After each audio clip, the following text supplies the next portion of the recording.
नमस्कार, मैं हूँ शीतला तिवारी। आइए चलते हैं गुजरात में।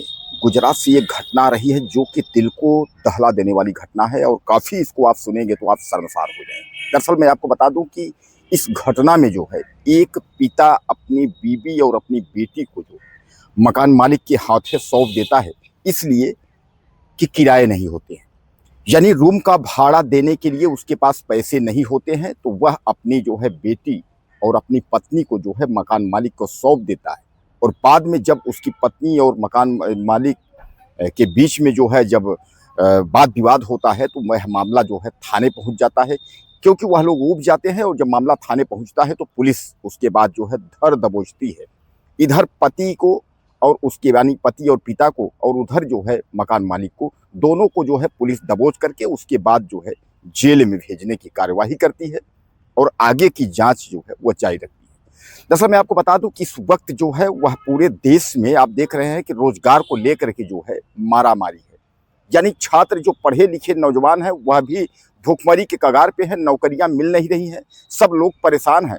वहीं जो है तमाम जो गरीब लोग हैं वह भी अपने जो नौकरी की तलाश में हैं, जो नौजवान हैं, नवयुवक हैं, वह भटक रहे हैं। इसी क्रम में जो है परिवार वाले भी जो है वह भी भटक रहे हैं, वह भी नौकरी के तलाश में जो है इर्द गिर्द चारों तरफ जो है कोई बम्बई जा रहा है, मुंबई में, तो कोई गुजरात जा रहा है, कोई महाराष्ट्र यानी कि पुणे में जा रहा है, तो कोई जो है कलकत्ता जा रहा है, मद्रास जा रहे हैं, दिल्ली जा रहे हैं। यानी कहने का तात्पर्य ये है कि तमाम लोग बड़े बड़े महानगरों में जा रहे हैं नौकरी की तलाश में। इसी नौकरी की तलाश में यह परिवार जो है गुजरात के सुरेंद्र नगर का रहने वाला है और यह परिवार जो है गुजरात के मोरमी में जाता है नौकरी के तलाश में। दरअसल मैं आपको बता दूं कि गुजरात का जो मोरमी क्षेत्र है वहाँ जो है बहुत सारी कंपनियां हैं और वहाँ लोगों को जो है रोजगार आसानी से मिल जाता है। दरअसल गुजरात के अंतर्गत जैसे आपका सूरत है और उसके बाद भेस्तान है, सचिन है, इसी तरह जो है मोरमी भी क्षेत्र गुजरात के ही अंतर्गत में है। तो वहाँ कंपनियां ज़्यादा होने की वजह से जो है वहाँ नौकरियां आसानी से मिल जाती हैं। यह परिवार वहाँ पहुंचा, उसके बाद जो है इसने 2000 रुपये भाड़ा का जो है एक रूम लिया और उस रूम में जो है यह परिवार अपना रहने लगा, अपना गुजारा और जो है भरण पोषण के लिए जो है व्यवस्था में लग गया। नौकरी जो है यानी पिता नौकरी करता था, पत्नी और बेटी थी, वह दोनों घर में रहते थे। लेकिन दोस्तों स्थिति ऐसी आई कि कमरे का किराया की भरपाई जो है यह लोग नहीं कर पाते थे। यानी कहने का तात्पर्य जो 2000 महीने का जो भाड़ा था उसकी भरपाई जो है यह पिता जो है नहीं कर पा रहा था, यह काफ़ी परेशान हो गया था। और चूंकि वह भाड़ा धीरे धीरे करके जो है कई महीने का हो गया, मकान मालिक जो है बराबर दबाव बनाने लगा। मकान मालिक यह कहने लगा कि मुझको किराया चाहिए। अब इस पर जो है जो पिता है वह काफ़ी परेशान हो गया। उसके दिमाग में यह आया कि मैं भाड़ा जो है कहाँ से करूँगा जुगाड़।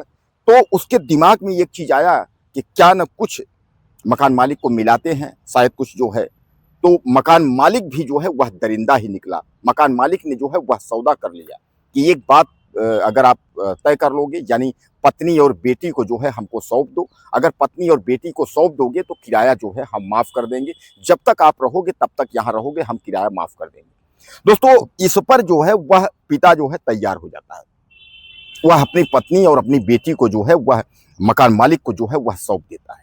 तो हालांकि कुछ दिन तो अपना इधर उधर किसी तरीके से जो है परिवार वाले बचने की कोशिश किए, लेकिन चूंकि अब जब पिता ही सौंप दिया है तो फिर क्या कर सकते हैं। अब इस बात को लेकर के माँ को जो है नागवार गुजरा। माँ जो है तुरंत जो है वह पुलिस थाने पहुंचती है और उसके बाद जो है वह पुलिस में जो है शिकायत दर्ज कराती है। वह बताती है कि ऐसी ऐसी बात है, 2000 रुपया भाड़ा था और उसके बाद जो है भाड़ा कई महीने का हो गया, हम लोग भाड़ा किराया नहीं दे पाए, यानी घर का भाड़ा नहीं दे पाए। तो मकान मालिक जो है वह हमारी बेटी और हमारे साथ जो है वह अश्लील हरकत यानी जो है दुष्कर्म करने की कोशिश के प्रयास में हुआ और उसके बाद जो है हमारा पति जो है इसमें संलिप्त हो गया।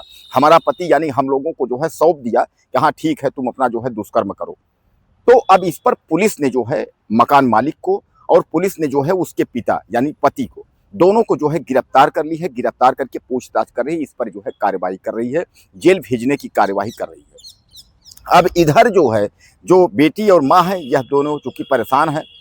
अब आप समझ सकते हैं कि अगर प्रदेश में अगर आप गए हैं, वहाँ अगर आपके पास अगर कोई नौकरी नहीं है और अगर आपका जो है चूंकि रूम भाड़ा सामान्य बात है कि अगर रूम भाड़ा आप लेंगे तो वह जो है आपको पैसे देने पड़ेंगे। इधर तो जो है रूम भाड़ा भी नहीं है, खाने के भी लाले पड़े हुए हैं। तो दोस्तों कहीं ना कहीं जो है आजकल जो मकान मालिक भी हैं वह कुछ जो है जो दरिंदे टाइप के मकान मालिक हैं उनकी निगाह जो है इसी पर रहती है कि वह गिद्ध जैसे देखते रहते हैं कि कब जो है आपकी मजबूरी का फ़ायदा जो है हम उठाएँ। आपके पास किराया भाड़ा न हो, आप जो है आप दिक्कत में हो तो हम जो है मकान जो है के भरोसे मतलब भाड़ा के भरोसे जो है हम जो है जिस्म के साथ खेलें, यानी पत्नी हो चाहे बेटी हो, यानी इस तरीके के जो है तमाम जो है दरिंदे लोग जो है दुनिया में बहुत सारे लोग हैं। इसी दरिंदों में जो है यह गुजरात की घटना जो है हमें याद दिलाती है कि जो गरीबी होती है वह किस हद तक ले जाती है।